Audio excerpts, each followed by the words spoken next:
is the Modern Vibes on Vibes Radio. Sounds of Riley Salute mixing in fire. Morevi Jr. pia amesema get you loud and clear from Nyenja's Massive. Big up to everybody who's locked in. Remember, tumia your hashtag Kwambox and Kev pia on Facebook. No, so on a lock in. Shout out to Job Award and some very impressive. Mary Kibuvu tuned in from Iraq. Messi Chumo and so many other people. Steve Ruia who's already checking in. Brian Capt, excellent. Now, guys, we are about to have an amazing conversation as we do every single Thursday. And today, man, last Thursday your conversation. Hey, make it. Trees on Joroge. Man, that conversation was hectic. Yeah. So we, of course, this week have also another conversation, and let's just be real. Yeah, this country, when it comes to boxing, there's one name that is on the top of every Kenyan's mind, and the name is Conjestina. Yes, the great Conje Maze. I mean, the lady used to just show up and just say skiza. Let me tell you some of the most iconic things Conje used to say. Unasikia ati anaenda kubao sijui nani, even you don't even care ati anatoka wapi, hata kama ametoka heaven tunamtandika. Alafu Konje anafanya nini press conference, anasema mafans kujeni mapema kwa sababu kitu tunamaliza mapema.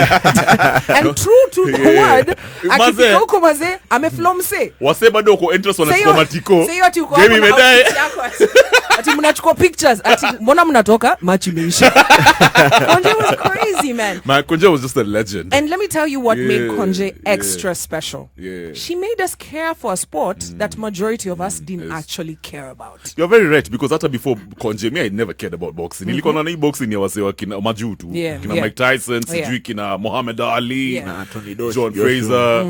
Well, let me ask you guys, by the way, who's your all-time favorite boxer? That's a tough one. That's a tough one. That's a tough one. Mina zana mimi. Mina napenda Mike mbaya. Yeah, man. Yeah, he's got he packs a really crazy punch. At 19 years old, the guy was a beast. Yeah, and then he's super fast. I have to say, man, Muhammad Ali is one of the greatest. Yeah. Because if you watched all his bouts, some of the most iconic things Konje used to say. Unasikia ati anaenda kubao sijui nani, even you don't even care ati anatoka wapi, hata kama ametoka heaven tunamtandika. Alafu Konje anafanya nini press conference, anasema mafans kujeni mapema kwa sababu kitu tunamaliza mapema. And true to the word, akifika huko mazee ameflomse wase bado uko interest wanachukua matiko game imedai ati mnachukua pictures ati mbona mnatoka match imeisha. Konje was your love for Idris is appreciated. And I told you it dissolves alone niliona kwa pool pamoja kwa hot tub. I'm like, I was like, yuck. Really? Yeah, I don't want to see somebody with their somebody salty. Somebody, yeah. Hiyo nilishakubali. Nilishasema kwa heri. Nishamwambia bye, man. Ungeingia kwa DM ya Idris kitambo kama ulikuwa kwa opportunity. Ndio nikuwe number 1,065,000. Can imagine. Unajua umeshikilia ticket ya bank ile ati your customer number 300. Na sio tell anaita number 17. Manze. Hey, I'm so glad for online banking. Good reference. Na unajua kuna wase bado huenda kwa bank kupanga hiyo line.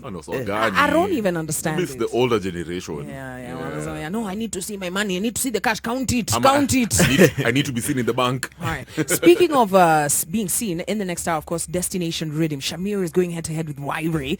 And you know I'm standing with Wairi because, I said that.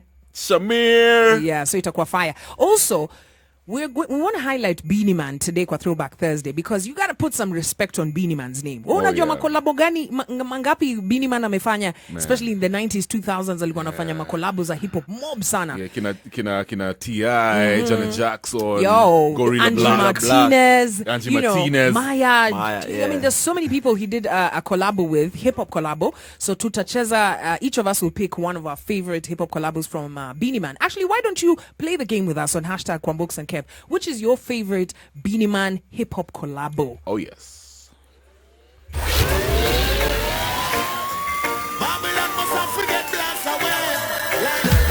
Modern Vibes where you are the MVP. All right, before we took the break, of course, we're speaking with Charltone Otieno. Yes, indeed. And, he is growing up boxing. Kama kungekuwa na reality show ingeitwa growing up. That would have been nice. Growing up boxing. But welcome back onto the show. Before we took the break, you told us how, Ulianza got into boxing, how mom was training, and then how she got you into the boxing ring. Now, when we took the break, she had won her first title. Right? Watu wamejaa kwa ring nini. How did life change after that? Well, so after that life changed. So as I had said earlier, tulikuwa Madari North hapo hivyo. So after that, after some few weeks, of course, tulihama, of course, tukaenda at least advanced place that was Komarok, I remember. So hapo hivyo ndio sasa pia mimi nikapelekwa kwa shule nyingine advanced, and that is how things zikaanza ku turn pole pole. I think ni God's blessing, because nikichapa tu flashback kidogo nikaona penye tumetoka, what we went through, and now penye tunaenda ni God tu peke yake. So blessings started coming through, tukaendelea hivyo pole pole, akaendelea na fights. So by that time nilikuwa like, okay, this is what mom is doing, so what is my talent? Na hapo nilikuwa nimeanza kwenda gym. But those kwa nimeshikanisha sana story ya jab right 1 2. Aka insist tuendange gym to train. But that was good in football by that time. I used to play football so much. Nikaanza ku develop passion na hii boxing. Naona like, okay, mom does it quite well and it seems easy. Let me just give it a try. Let me just give it all my heart na passion, nione kunaendaje. So tukaanza kutrain, akaanza kunitrainisha. Sometimes tunafanya sparring na yeye 1 2 3. Of course ananitrainisha, anipatia sparring with some other guys. And that is how I started also developing some passion in boxing. I realized, okay, kumbe I can throw punches, I can dodge some punches. Zingine zinaweza ingia nizikule hiyo design. And I'm like, okay, I can do this. Na sasa zile unazikula, you know, because usually as you're going into boxing, the one thing unajua, hautaki kutwangwa. Sitaki hata kureceive hiyo punch mase. But I'm sure as a young boy, mama alikuwa kitu alikuwa anakuambia walk into that punch. You will feel it and move on. Alikuambiaje? Maybe aliniambia indirectly, cause unajua boxing pia ni kama tu football. Mkienda kucheza football, haujui kama mtafungwa bao ama mtafungwa. Mnaenda tu mkijiamini mnaenda kushinda. So same applies. Nikienda hapo hivyo, nenda na like, I'm going to punch this guy. I'm not going to get any punch. So I'll try as much as possible to dodge the punches. So mama alikuwa unajua hata tukifanya sparring na yeye 1 2 3, najua anaweza ni punch lakini kidogo tu anaguza kichwa pap. And that can happen. And it can even happen harder than that. Kidogo nikiendelea anaongeza hiyo design. So nikakuja kuzoea, no, this thing is just like you give, nakupatia unanipatia. Na it depends na napatia na nguvu. So but as you're learning, mom's career is growing. Yeah. How many titles at this point as how many titles have you seen her win? Titles uncountable. Because zenye titles zimekuja zimekuja. Kuna time tu imekuwa like your design too. They're just flowing. One after the other, one after the other. Na come to. But now because I was a kid, sikuwa nafuatilia hizo titles sana. Nikaona I was focusing like whatever she was doing. Because sasa unajua ilifika a place where we have to accept, okay, titles nani zetu, so they are there. But now vile tunafanya kwa ring. So nikasema no, I also want to be. Nikaongea na yeye, mom, penye imefika hapa, I just want to be like you. I don't want to be better than you, but I want to be like you, because I know when you let say. I think that's so I said that's when I also told her I want to be a boxer. Na akasema that is what I was waiting for my son. How old were you? By that time I was now 12. Niki make that decision. I was 12. I think that's interesting. Unajua, the way you look up to your mom and she's teaching you things that are perceived to be masculine. If I was in your position, I'd love it. So speaking of which, your mom is winning trophies, nini. What was her strength? What made her Conje and made her stand out more than any other female boxer, for example? What was, because I know some other people, it's the punch, it's the heaviness of the punch. What was your mom's inner strength? What made her any?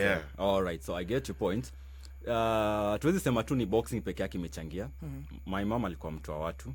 So you find that anytime hata tukitembea town, si ati anaenda match, she will stop by the roadside, changie, apatie ma street boys some food, some money, apatie, like alikuwa na tembea tao, kila mtu anajokonjana kama anapatia na alikuwa na, she had that heart of giving. I know, bro. Nilikuwa nasema if you look at a guy like Mike Tyson, if you look at Mike Tyson is good, it's because we admired his speed. The speed. For example, na hizo footwork zake na kudak. What was your mom's strength in the ring? My mom was just smart. Let me just say that, because her strength was dodging the punches, and then her punches were that heavy, and that came the name Hands of Stone. Hands of Stone. Yeah. Okay. So kuna get akidodge punch, akuwekele right. Hiyo ni stone, man. Trele imekugonga muda. And that is why alikuwa anapiga watu KO sana. Yeah, it's what she used to say, kujeni mapema, because this person is not going to handle the punches. But you know, it's all fun and games in the pitch, in the ring. But something somewhere went amiss. Yeah, exactly. What happened? Okay. Hapo hivyo ni tricky kidogo, because ni kweli anything that kitu yenye kona mwanzo lazima iko na mwisho, yeah. So alivuma sana, that is a fact. Alipendwa sana na wase, but now it reached at this point where I don't know what happened. Now I was in class 8 by that time, no 7, going to class 8, of course going to sit for my exams. Then I was in school, I was in a boarding school. Then I just when we were closing, nikaenda Nairobi. By that time we were now in Umoja. Umoja, not Umoja, it was in Lakisama. Yeah, it was in Lakisama. So only to get information that this is happening to your mom, and I don't think it's a good thing. I was told by my aunt, like, Konje kona vile hayuko poa, na tunataka kumpeleka OC. So I'm like, okay, what's happening? She's sick or something. So sikuambia what exactly transpired, because by that time akukua. So there was some arrangement taking place. Some doctors came to our house. Some guys like muscular guys.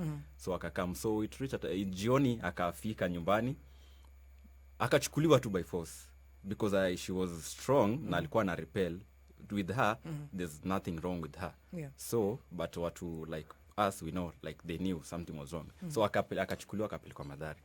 So that is okay, Madhari. I know which kind of people are taken to Madhari. So that's when I realized, okay, they are trying to tell me that mom is ana lose kidogo, kuna screw na iko lose kidogo kwa brains. But she could talk well. It's only that akiongea na wewe saa zingine anasema like some things that are not there, like maybe hallucinating, if I can say that. So I go straightforward. So akapelekwa that Madhari for the first time, akakaa huko 2 weeks, akatolewa kama ko sawa. Na wewe ilikufanya usikiaje? Because what you've told us so far is that your mom was your hero. Your mom is your hero. She's the one who's teaching you boxing. Even the career that you're choosing to take is because of her. Yeah, sure. And you've seen her at her strongest, and now you're seeing her at her weakest. How did that make you feel? So the fact that I was going to class 8, it really affected me a lot. I can say it affected me, because now all my dreams and all my hopes zilikuwa kwa my mom. Zilikuwa kwa my mom. So mimi sikuwa nimejua anybody apart from my mom. So sasa hiyo ika happen hivyo, then like hata nika develop a certain sickness. Sijui ilikuwa ni pressure ama nini, certain was bleeding like all the time. Kidogo tu was bleeding under pressure. Probably stress. Yeah, I think it's stress. So it could affect. Why is this happening? Na hata jaka sana kwa hiyo nini boxing. Jaka kwa hiyo feel sana. So now that started happening. But nilikuwa na hopes, okay, this is just a sickness like any other. Atakuwa sawa. How old was she vile alikuwa anapata hizo symptoms hizo when she was diagnosed with the mental thing? Was 37, that's very 36. young. So you know what's interesting? Muhammad Ali also had nimefanya research, and it's something that's affected many boxers, and it was the punch drunk syndrome, and it's actually grown to become like a chronic neurological injury. It affects the brain because of the punches. Is this Do you think your mom could have been treated if she was in another country earlier? Maybe she was in the wrong country, bro. Because this is something that affects many boxers. But hold on. What was she diagnosed with? Exactly. She was taken to the hospital. X-ray ilifanywa, but unfortunately nothing was found. So they just gave us some drugs. I don't recall the names. I don't know, but they worked. The drugs worked. Because akitolewa huko sasa, she was okay. Okay. But with like nothing was found. Hakuwa mgonjwa. Tulifanya X-ray like 5 times kwa that brain. It was not damaged from the punches ama nini. No, it was just perfectly okay. So we like hata doctors walikuwa like, what's happening? We don't know the cause of this. But after 2 weeks she was okay. Akarudi nyumbani. Time ikaendelea hivyo, tuka catch up tena, training as usual, tukaendelea ku train. But what year was this now? This was now in 2011. 2011. Yeah, now she was okay. Now I went back to boarding school, to school akabaki nyumbani. So kukaendelea hivyo only for after a month my grandfather came to pick me from school. Right. And took me home, up country now. Then I asked, well, what's happening? Kidogo hivi, they were not able, they didn't want to tell me, but actually nilikuwa mjanja, so I knew maybe that had happened again. So the brain thing. Yeah, the brain thing happened tena. So hapo hivyo, like, now that is when it happened for the second time. And it was even worse. That was much worse. What symptoms was she showing? Mom was I was being told she was in the city, so alikuwa anatembea akiingia supermarkets, she buys people, ananunulia watu mattresses. Wow. Like all the alikuwa anafanya shopping as in the old supermarket. Now anapatia my youths, kulikuwa na those footballers during that time wanapenda kucheza, the kids, and now she was just spending. She was spending and spending and spending, going to town, coming back, visiting people, giving out. So that is what she was doing. And then when you try to ask her what's happening, she assumes and then walks away. And then she tells, like, now that alikuwa nauliza, like, where is my son? I need my son. People have taken my son. She's not in school. No, he's not in school. So alikuwa like anaongea in a way that we are not understanding what she's saying. And then that is when she was taken for the second time to Mathare. And by that time now, because she was the breadwinner of the family, I'd spend sana mpaka like now. Became broke. Yeah. And then that is when I was forced to change my school. Wow. But Charltone, do you think it's the boxing that caused this? Sorry to ask this, but do you think it's the boxing? Personally, the brain injury. Personally, I don't believe it's boxing. She doesn't have a brain injury. I don't believe it's boxing. I've seen many boxers like wame succeed. Mayweather hapo wamecheza. My mom was see boxing. Let me just say it's not boxing. Okay. Maybe it's something else of which we don't know. Yeah. It's true. Because hata sahi akipelekwa usi scanning, there is no damage. How is she now? There has been ups and downs and challenges. She has been in and out. Amekuwa akipelekwa usi, ako sawa. And then, okay, we have been having that one challenge. Yeah. Whenever my mom is taken to the hospital, there we don't have that support system. Ile iko beta kabisa, because you find that the last time I checked, akipelekwa OC, a certain rehab, no, that sickness, talking of rehab, that sickness ilim lead into drugs. Yeah, because sasa alikuwa idle. She doesn't know what to do. Hana properties zake zimeenda zote. She's at home, so I can get into drugs.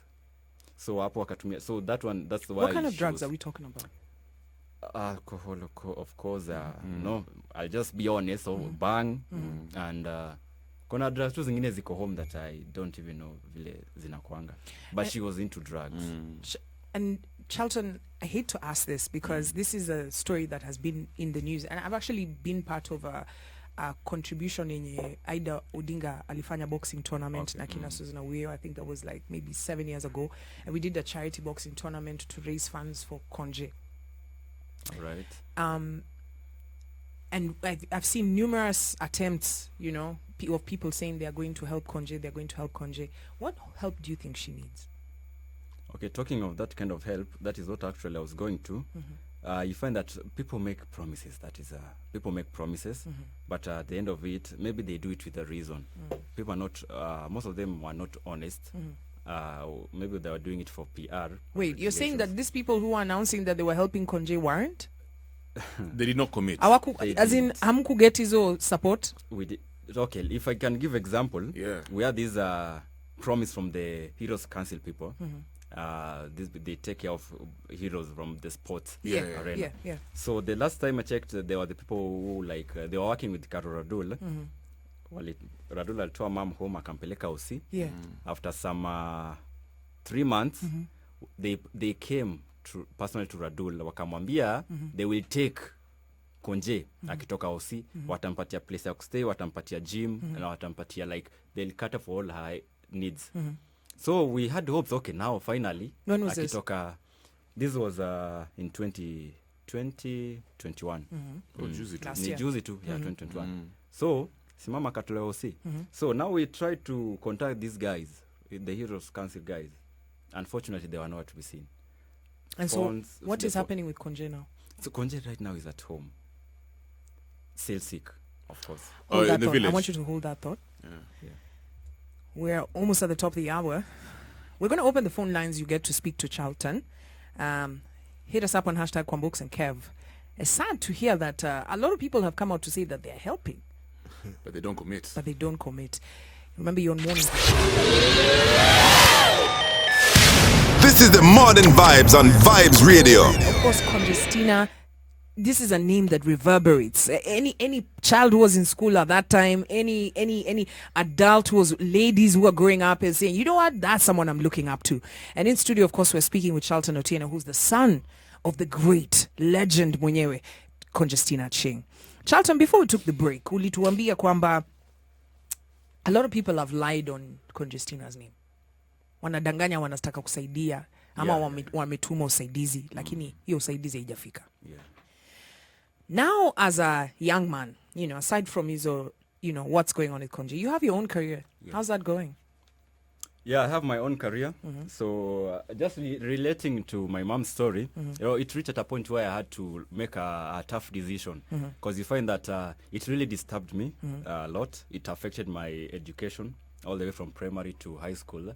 So after high school, from 4, nikasema, okay, now this is a thing that I have to live with, and that is her life.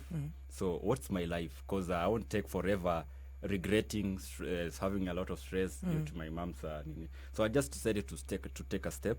Nikasema, okay, let me try something so that I see where nitafika nayo. So I decided to come up with a certain foundation ya kutrainisha boxing for self defense.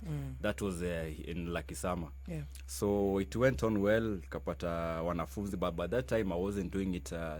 I was trying to give back to the community. You find that also mom did that before she got ill. So alikuwa amefungua foundation, alikuwa anatinisha wanafunzi, mostly the ladies, school ladies, ways on how they can protect themselves against molesters, drug abusers, and maybe rapists, of course.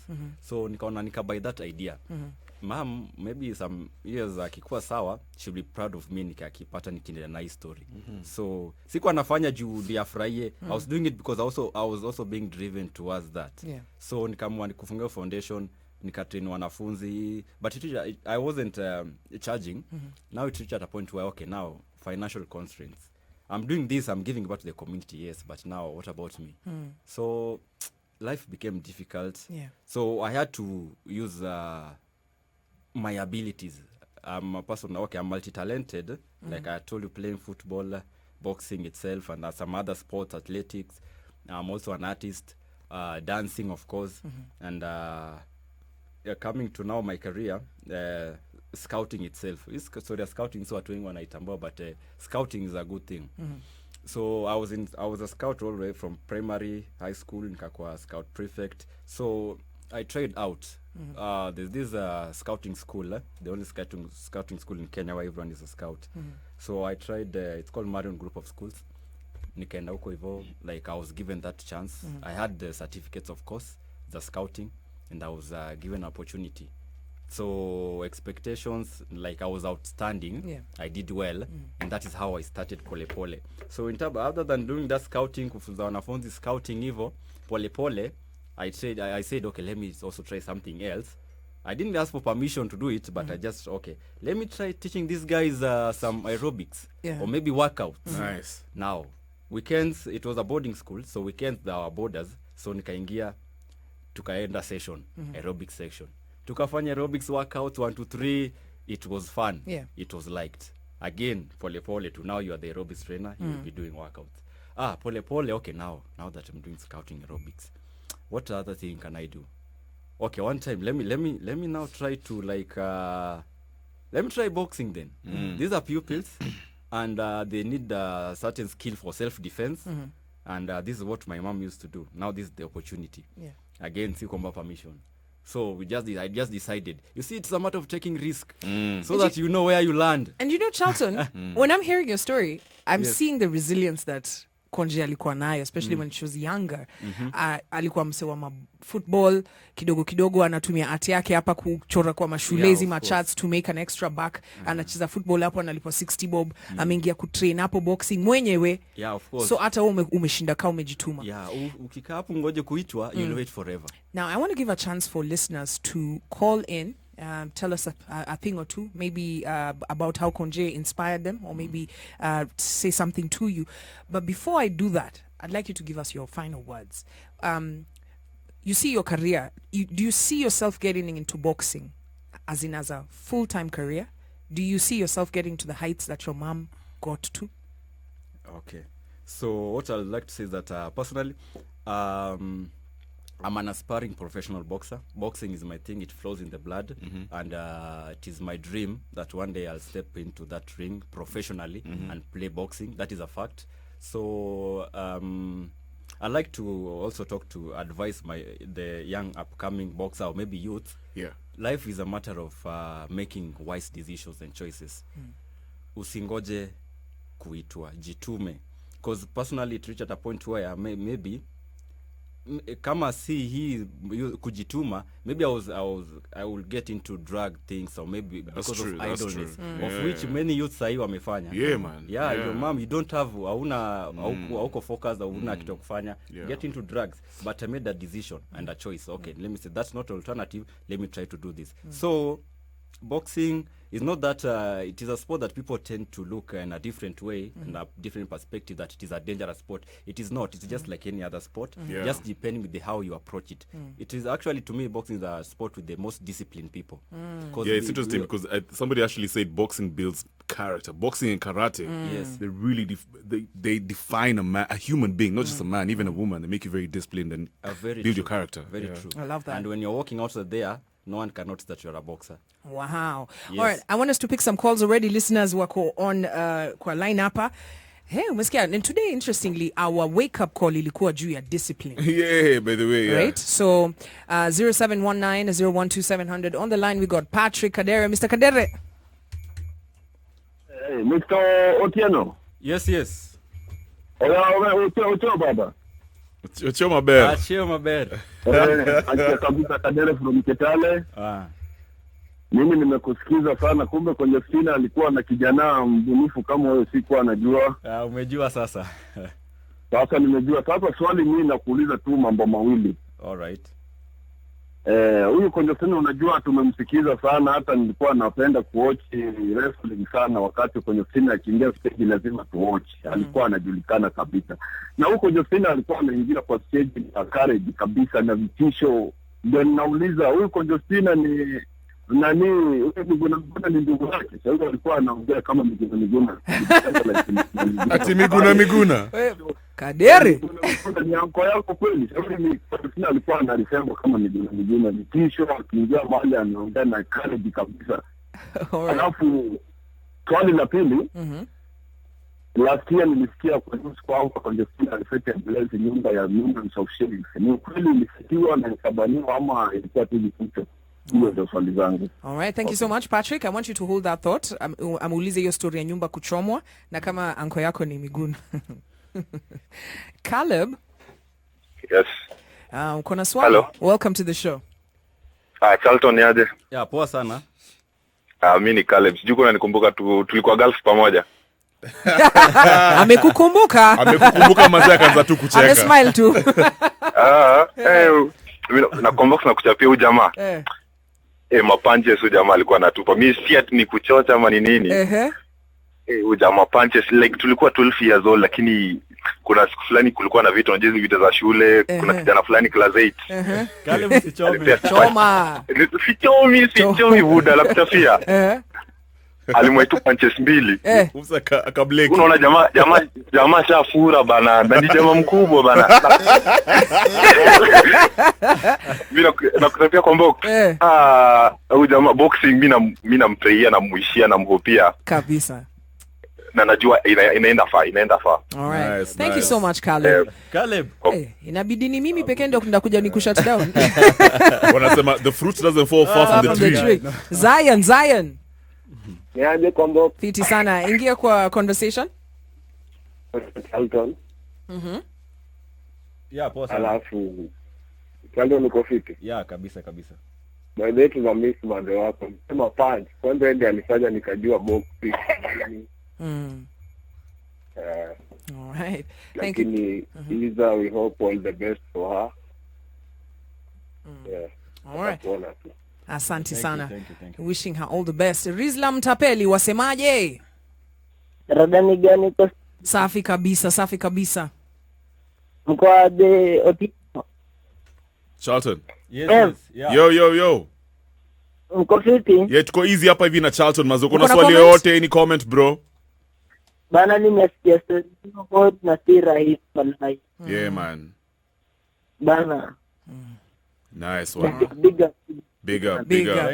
That's Rizla from Embu. Also in Embu we have Fire Mama. Good morning Fire Mama. Wabog. Amjambo hapa na Kevo na mkijana mgeni. Tuko fiti kabisa. Aya nashukuru. Mimi nauliza huyu kijana. Mwanzo nashukuru sana ni mtoto wa aliyekuwa mwanadodi. Tulimpenda sana Conjestina. Kabisa.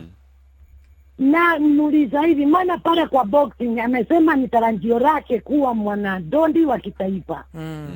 Na wengi wao ni wale wamegongwa, wengine wakao mento. Anafikiria madhara yake baadaye ile upata mtu, manake wengi naona wakitoka huko kwa ring wamegongwa wamekuwa mento. Sasa yeye anafikiria madhara yake baadaye, japokuwa ni kipawa kizuri na Mungu ampe uwezo huo. All right. Thank you so much Fire Mama. Let's take a final question or comment from Oti Akolikoni. Oti. Kwa box. Welcome. Salamia Oti mwenzangu hapo. Kila mtu. Yeah, nimepokea.